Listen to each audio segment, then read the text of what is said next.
During the 4-day censure debate, this is where the opposition MPs will have this opportunity to criticize the ruling government. And the main targets for this censure debate involves the Prime Minister as well as 9 other ministers, namely Prime Minister Prayut Chan-o-cha, Deputy Prime Minister Prawit Wongsuwan, Public Health Minister Anutin Chan-Virakul, Commerce Minister Jurin Laksana-Visit, Labour Minister Suchachomklin, Interior Minister Anupong Paujinda, Deputy Interior Minister Nipon Bunyamani, Education Minister Natapon Tipsuwan, Transport Minister Saksayam Chichop, and Deputy Agricultural Minister Thamanat Prompao.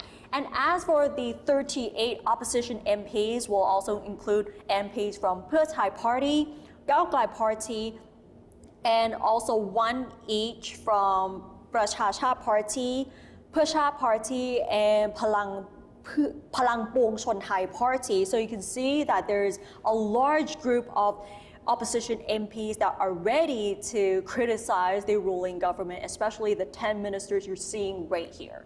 38 people to discuss 10 people on the censure debate. That is actually almost 4 each. That's a lot. That's why we need 4 days. Anyway, here is some key points to look out for during the House grilling. First thing first, of course, everybody have been talking about this. It's about the monarchy reform, and govt Party has mentioned that they are going to talk about this definitely. So opposition member parliaments are expected to spend about a day and a half grilling Prayut alone, and it is unlikely that they will avoid mentioning the monarchy. In the censure motion, the opposition accused the Prime Minister of destroying the good bond between the monarchy and the people, citing the monarchy in dividing the people and using the institution as a shield for his government's mistakes and failures. So opposition member parliaments are likely to pick up on what was said by anti-government protest leaders, particularly on monarchy reform. And what is expected for this censure the debate this week is that whether Prawit Wongsuwan will be spared again, because he actually escaped the criticism last year with the no confidence debate against Prayut and 5 of his cabinet members, because Pheu Thai MPs used all of the time allocated to the opposition. And in this upcoming debate, Prawit is expected to be the main target of govt MPs after they missed their chance to grill him last year back when they were members of Future For Party.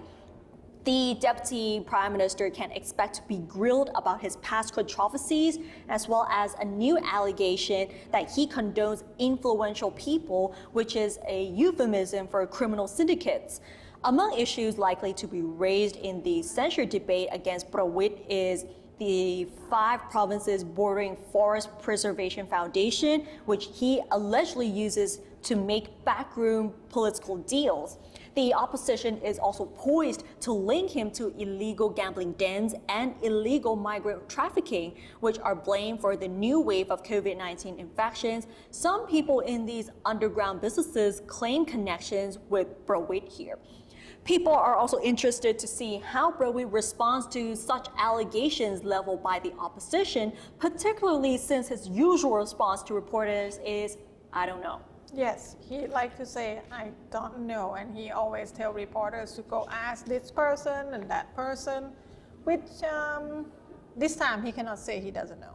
Definitely. So for some reason, he just have to respond. Another person that will be up on the table of the debate this time is the Education Minister Natapon Tipsuwan. The Education Minister recently angered fellow Palang Pracharat members when he challenged party leader Prawit's choice for the Bangkok gubernatorial election. Natapon is pushing for his wife Thayat Tipsuwan as a contender, while Prawit reportedly favors former police chief Jaktip Chaijinda. Opposition politicians claim that they have obtained many useful tips from Natapon's colleagues that can be used to grill him, especially in relation to his performance as minister. They also say that Natapon will be targeted not just by opposition member parliaments, but also by coalition member of parliaments in the censure vote. Hence, Natapon is expected to attract the lowest number of approval votes. That is interesting, and he is taking control of a very important ministry. And we did have the interview with him. There's a lot of things in the pipeline for the education ministry that's supposed to happen this year. So he said he already set up some kind of foundation. Hopefully anyone that follow him will be able to continue the work and the policy, but it's never such a case in Thailand when they change government, so we have to see.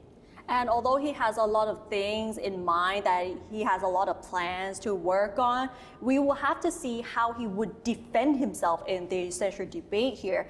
And what we can also expect for the 4-day debate is that Pheu Thai Party can use this debate to restore a reputation that has been tarnished by allegations it protected General Pravit at last year's debate. Key opposition figures insist that they are strongly united and that no secret deals with the government have been done this time. Pheu Thai's performance on the House floor could also prove that claim. Opposition MPs recently warned they had damaging information that could deal a knockout punch against targeted ministers. They also claimed their revelation could lead to criminal proceedings and even impeachment of at least 5 ministers. And they also said that any cabinet member who fails to receive majority support is at risk of impeachment. So it sounds a bit familiar. We didn't think that there would be impeachment here. Right. Oh, well, it's maybe a popular term of 2021.